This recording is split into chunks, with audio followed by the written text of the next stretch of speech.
Buenos días a todos. Voy a empezar clase 7 y 10, así que si quieren ir a agarrar algo para tomar o prepararse algo, pueden hacerlo. Empezamos a las 7 y 10.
Qué poca gente. Bueno, anclamos la clase. ¿Me oyen bien los dos? Ah, los dos, todos, ¿me oyen bien? Sí, sí, perfecto. Bien. Entonces empiezo compartiendo pantalla.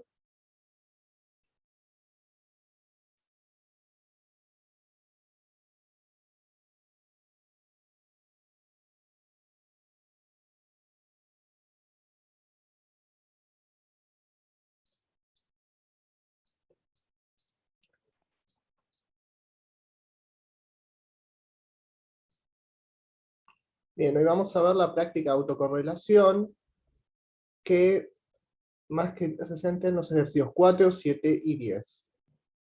Así que, bueno, les voy a ir mostrando los ejercicios. Tengo mi código en R, que lo subí. Después le voy a subir esta versión que la retoque un poco antes de la clase.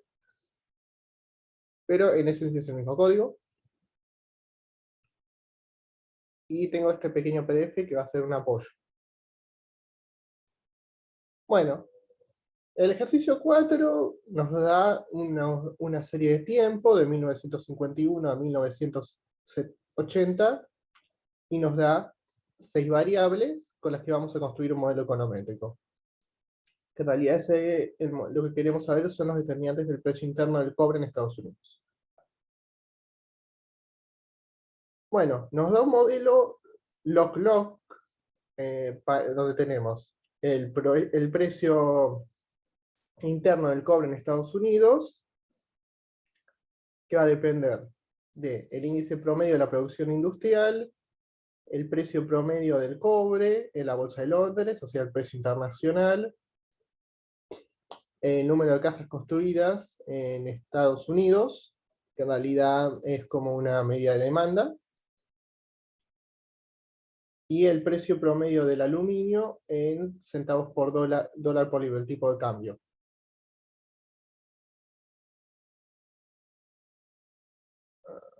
El tipo de cambio, no, esto es el precio del aluminio, un bien que puede ser sustituto complementario.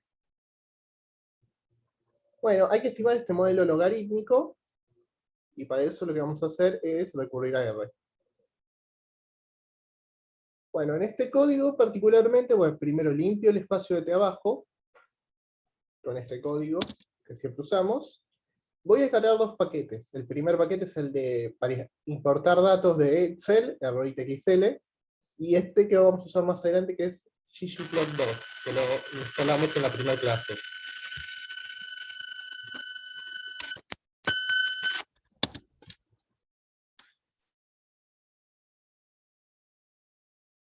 Bien. Este paquete me va a servir más adelante. Bueno, me voy a traer los datos de la tabla de Bujarati en Excel. Yo me metí en el Excel y me fijé cuál es el rango que me quiero traer.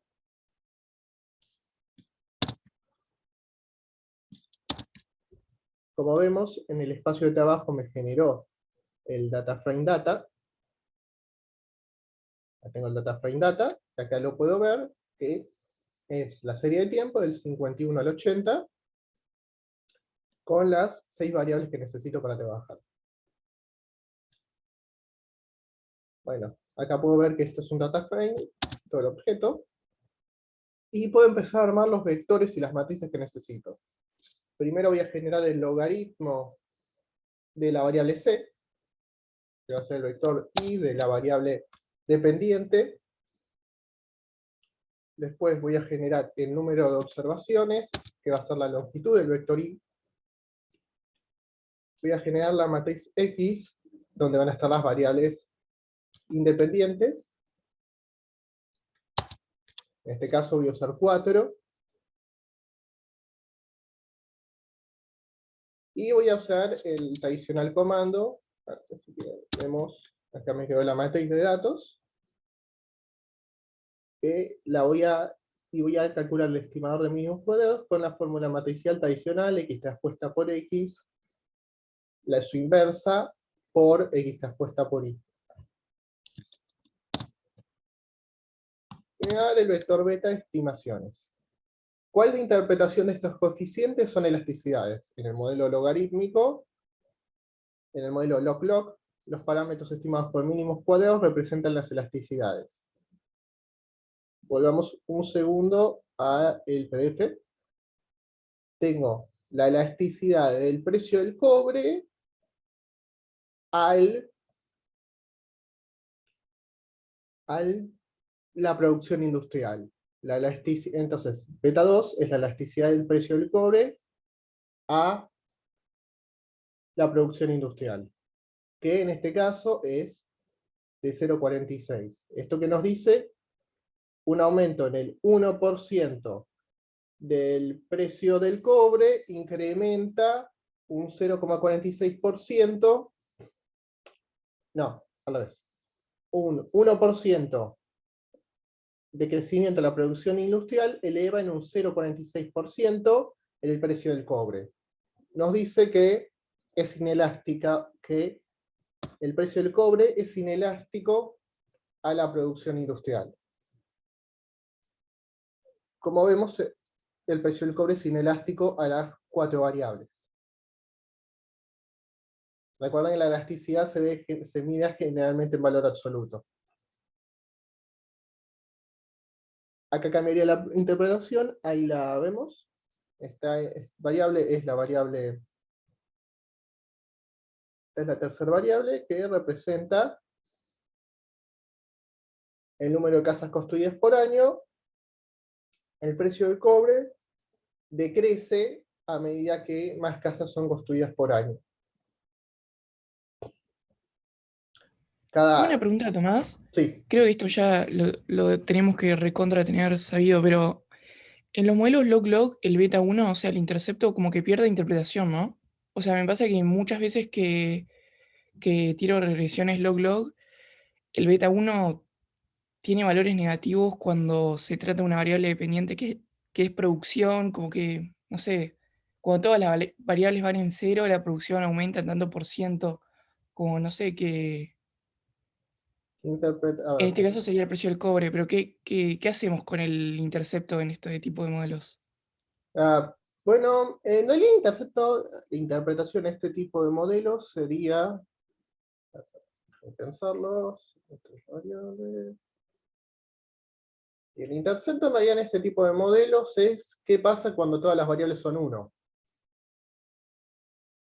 Entonces, cuando todas las variables, Claro. cuando todas las variables son 1, ¿qué pasaría con la variable dependiente? Si te da negativo, no tendría mucho sentido, pero también fíjate si es significativo, porque muchas veces por ahí no es significativo, y ese es el problema. Ok, y otra pregunta que tenía. Me pasa también, bueno, no había pensado eso de que las variables valgan 1, pero ¿qué pasa si te sacás de encima el intercepto o sea, como que no agregás esa variable en tu modelo? Si no la consideras si no la consideras acá, si no Claro. consideras en la matriz X, ¿Eso sí, modifica los sí, estimadores o...? eso modifica los estimadores, porque está forzando la relación a que pase por el origen siempre. O sea, que la unidad de origen siempre sea 0. En este caso la estarías forzando a que sea... En este caso la estarías forzando a que sea 1. Pues nota Ok. algo que no te dije. Logaritmo, esto en realidad, el intersecto en este modelo te va a dar, te puede dar negativo, pero en realidad vos le tenés que calcular la exponencial, porque eso es el logaritmo de beta 0. ¿Se entiende? Claro. Sí, sí, sí. Para volver al modelo original, tenés que aplicarle la exponencial. Ok. Por Bueno, eso en ese es, sentido conviene como volver a transformarlo e interpretarlo en el modelo original. sí. Más que... bien. Ahí está, bueno, muchas gracias. Bueno. ¿Qué más? Bueno. ¿Alguna otra consulta, chicos? De esto. Bueno, me quedo en beta 4. Beta 4, básicamente la interpretación era que cuando crece el precio cuando crece el número de casas producidas en un 1%, el precio del cobre decrece en un 0,005%. Esa es la interpretación de este parámetro negativo que estimamos. Bueno, el ejercicio solo pedía más que nada que estimen y más o menos comenten los parámetros. Ahora ya vamos a meternos un poco en esta autocorrelación. Obtenga los residuos y grafíquelos. ¿Qué opinas sobre la presencia de autocorrelación en estos residuos? Bueno. ¿Qué es lo que hacemos ahora? Primero lo que vamos a necesitar para graficar los residuos es obtenerlos. Así que voy a generar primero la matriz de I estimados y después se lo voy a restar a la matriz de I observados para obtener los residuos estimados. Esto es lo que hace esta parte del código.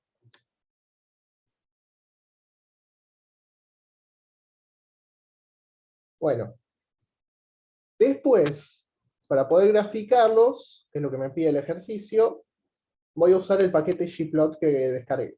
Para trabajar con el paquete Gplot, yo le tengo que dar un data frame con los datos para hacer el gráfico. Así funciona el paquete Gplot. Entonces yo voy a construir un data frame con dos columnas, con las variables, los residuos estimados y las fechas. Lo puse entre comillas porque eso le indica que es un texto. Entonces, yo al vector que es los residuos estimados le puse residuos, y al vector que son las fechas le puse año. Y de esta forma me va a generar un data frame con estas dos columnas. Esto es un mensaje de advertencia general, no, ignórenlo. Bueno, y acá me genero mi data frame, que va a ser lo que voy a usar para el gráfico, con los residuos y las fechas.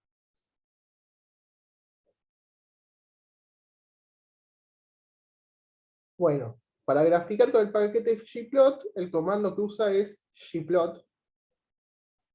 Adentro de Gplot, le tengo que decir, toma los datos de U, el primero es de donde tomar la información, que tome la data del data frame. Y después, AES le indica cuáles van a ser las ordenadas y cuál va a ser la asíntota. Bueno, entonces yo digo, por ejemplo, para el eje X quiero que sean los años, y que en el eje Y quiero que estén los residuos. Y eso va dentro de AES, y se lo indico. Le indico, bueno, año, que es una de las columnas del data frame, usala como eje X, y Y, que son los residuos del data frame, usalos para el eje Y. Esto me generaría el gráfico con las Y y las X. Pero y si le sumo Geoline, que esto también viene de Gplot, lo que va a hacer es una línea uniendo los puntos del eje cartesiano. Los muestro. Genero un objeto nuevo que se va a llamar graph1. Voy a ver un poco de qué está compuesto graph1. Está compuesto de estos elementos. Pero si yo lo quiero ver, que es lo que necesito, solo lo tengo que llamar. Cuando ustedes llamen un gráfico en R, se los va a poner acá abajo, en la parte de plots. Tengo una consulta. Sí. Acá lo estoy viendo en el script que pasaste vos. Y no se estaría armando el gráfico. Entiendo que porque lo habías mandado con año, viste, que a veces queda como con signo de pregunta porque no te reconoce la ñ, pero lo quiero tratar de arreglar y me tira error. No sé cuál sería el error acá, para saber también si nos llegase a pasar Ah, bien. Bueno, a ver.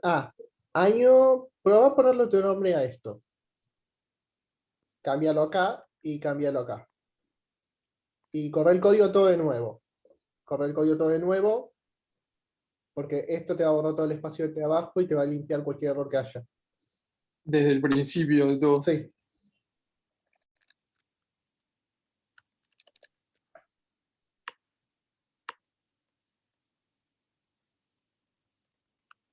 Ok. Bueno, lo pruebo y cualquier cosa te aviso. Dale. Gracias. Bueno. Una vez que tengan el gráfico, por cualquier problema igual que tengan con el gráfico, pregúntenme. Pueden trabajar de acá de export, se lo pueden traer como imagen, como PDF o copiarlo para después pegarlo.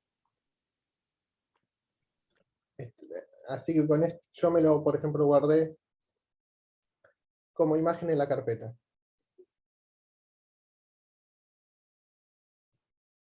Bueno. Un poco más, creo que ahora lo copié un poco más grande. No, más grande no está. Bueno, veamos un poco este gráfico. Pues nos preguntaba qué hay de cómo se puede ver la autocorrelación en los residuos.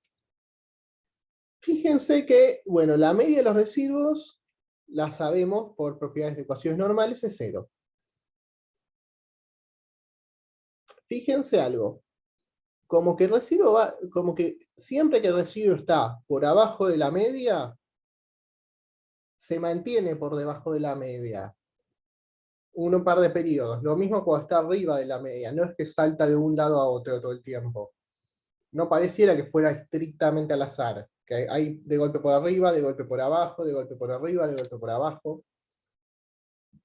Eso es una especie de, esto es una especie de pequeño, ¿cómo decirlo? Pequeña evidencia de que hay algún patrón en los residuos. Siempre que está por arriba, está un poco se mantiene varios periodos por arriba, siempre que está por abajo, se mantiene varios periodos por abajo de la media. Eso les da un indicio de que hay una autocorrelación de forma positiva. Cada residuo viene seguido por otro residuo que es del mismo signo. Es evidencia más que nada así analizando el gráfico.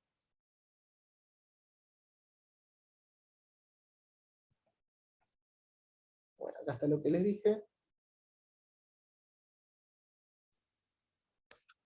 Bueno. Ahora el ejercicio C nos pide que estimemos el estadístico D de Durbin y Watson y comentemos de la naturaleza de la autocorrelación presente en los datos. Bueno, vamos a ir un poco en el PDF y un poco en R. ¿Cómo calculamos el estadístico de Durbin y Watson? Bueno, primero tenemos que armar un vector de U estimados t a la menos 1 y un vector de U sub t que sean de la misma dimensión para poder operar con ellos dos. ¿Cómo se los voy a mostrar en R primero? Eso. Bueno, acá del vector de residuos estimados, voy a armar el de t a la menos 1. Entonces voy a tomar los primeros 29 elementos. Y después voy a armar otro vector de U sub t, que voy a tomar del 2 en adelante serían segundos 29 elementos. Eso que me va a permitir que los dos sean de 29 elementos, entonces los puedo operar entre ellos. Tienen que tener la misma dimensión. Lo que va a pasar es que para cada U sub t de este vector, sí va a existir un U sub t menos 1 con el cual referirme. El segundo elemento, el U sub t menos 1 va a ser el primer elemento, el tercer elemento, el segundo elemento de este vector. Y así sucesivamente. Entonces voy a poder siempre tener dos vectores de la misma dimensión que poder comparar. Bueno, Durbin y Watson tiene dos estadísticos, una versión aproximada y una versión exacta. Voy a trabajar con los dos. Para calcular la versión aproximada, que es esta, que es 2 por 1 menos ρ. Ρ es el coeficiente de correlación lineal de orden 1. Pues el test de Urbini y Watson supone un proceso de autocorrelación de orden 1. Lo que voy a necesitar calcular es el ρ. Y el ρ se calcula de esta forma. Es la suma del producto de cada uno de los elementos del vector dividido la suma de los residuos originales al cuadrado. Acá tienen que poner el vector original.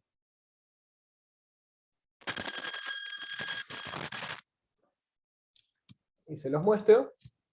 Si quieren vamos paso por paso en cada uno de los vectores.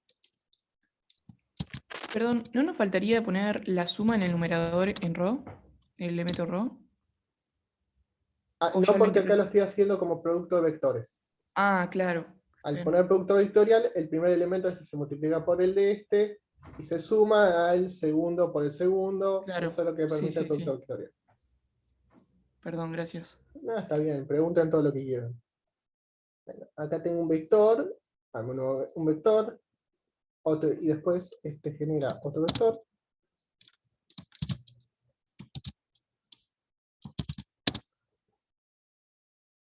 Como ven, tienen la misma dimensión. Entonces voy a poder operar con ellos con el álgebra convencional de vectores. Y me tiro un número.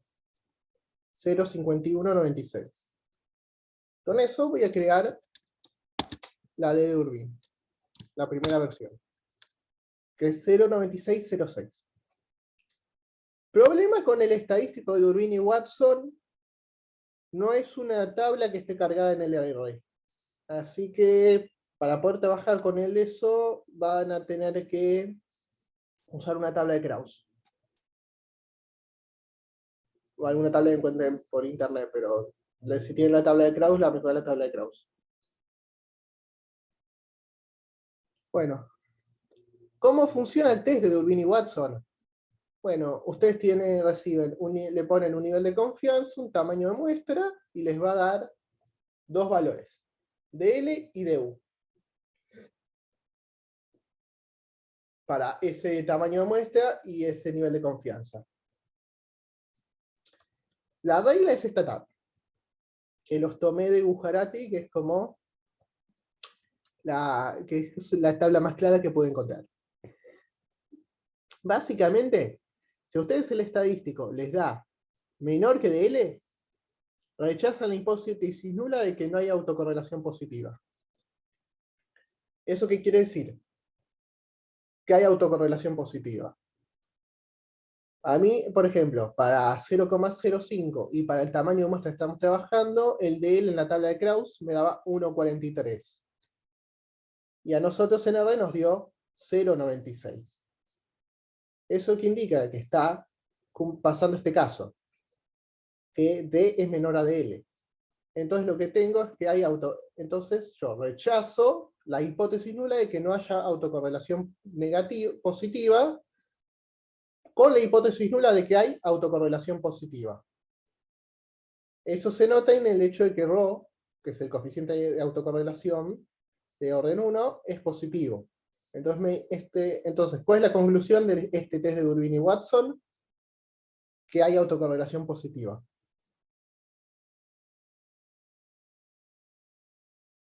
¿Quieren que vaya no? ¿O lo entendieron?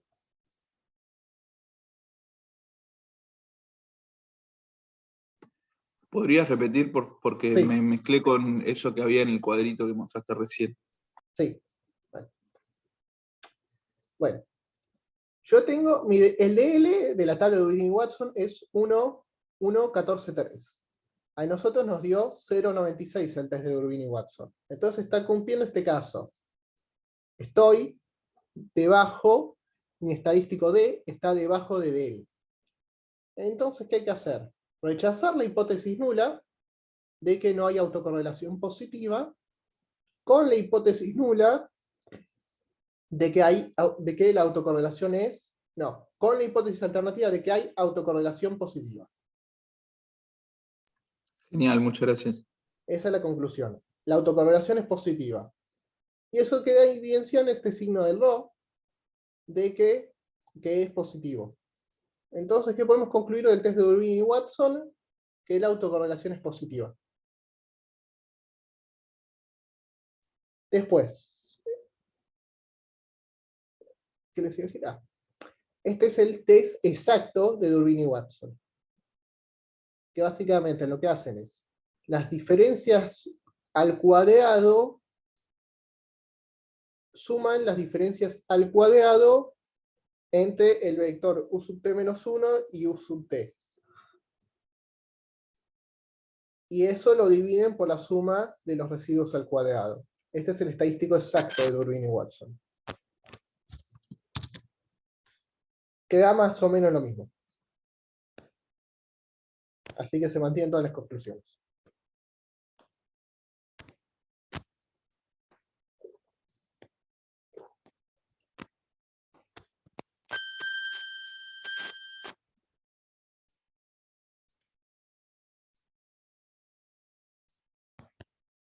Bueno, ¿hasta acá alguna consulta?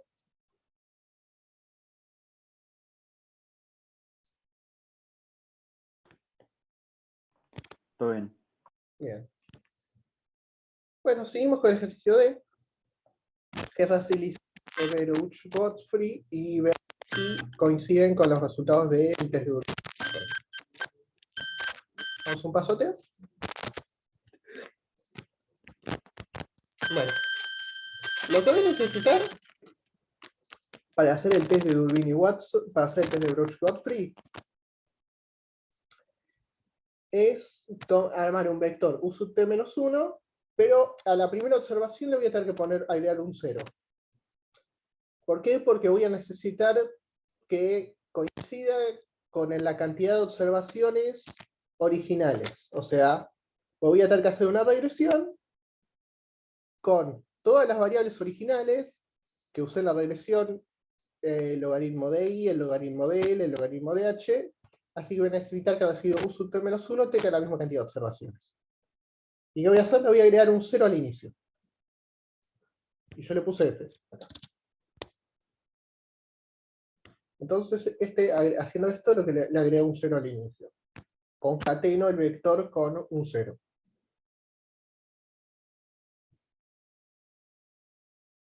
Bueno. Voy a armarme una matriz X que va a tener una tradicional ordenada al origen, este vector f que creé instrumental, y los logaritmos de esto y todas las variables originales de la regresión.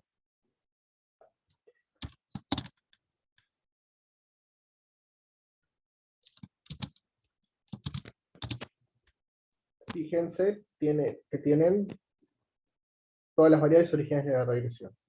¿Y cuál va a ser la variable dependiente? Los residuos que salieron de la regresión, estimados. Yo les puse XU y U. Y voy a sacar un beta U.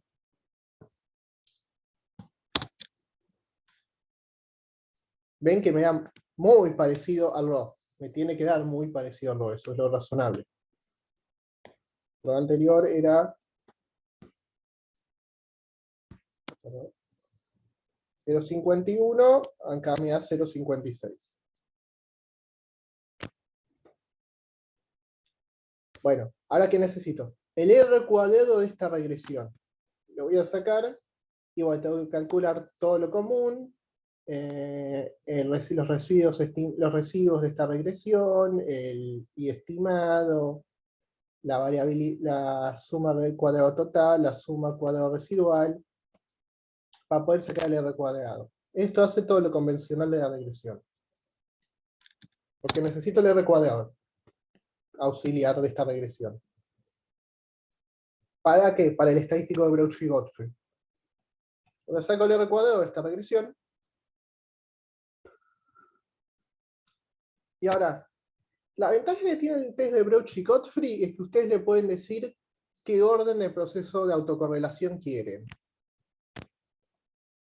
En este caso, nosotros estamos trabajando con un proceso de autocorrelación 1, porque estamos considerando un proceso de orden 1 para poder comparar con el de Durbin y Watson. Entonces el valor de P va a ser 1. Y hay dos versiones del estadístico de Breuch-Godfrey. La primera es n menos p por el r cuadrado auxiliar, y la segunda es n por el r cuadrado auxiliar. Dan casi lo mismo. Sobre todo, dan en realidad lo mismo porque n, para que funcione Breuch-Godfrey, en realidad tiene que ser muy grande. ¿Qué pasó? Lo definiste. Bueno, como ven, dan muy parecido. Y la ventaja es que el test de Breuch-Godfrey sigue una Y cuadrado, el estadístico de Breuch-Godfrey sigue una Y cuadrado con P grados de libertad. Así que pueden calcular el p-value convencionalmente. Entonces, el p-value del test nos da menor a 0,05. La hipótesis nula del test de Breuch-Godfrey es que no hay autocorrelación. Así que, si el p-value del test me da menor a 0,05, yo rechazo la hipótesis nula de que no hay autocorrelación, entonces puedo concluir que sí hay autocorrelación en los datos. Eso es lo que me permite saber el test de Breuch-Godfrey.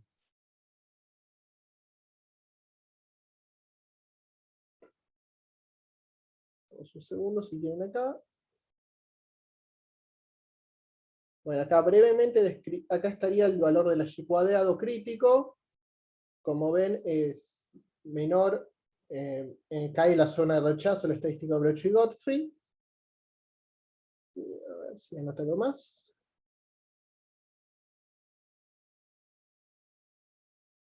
Esto es como armar el vector. R cuadrado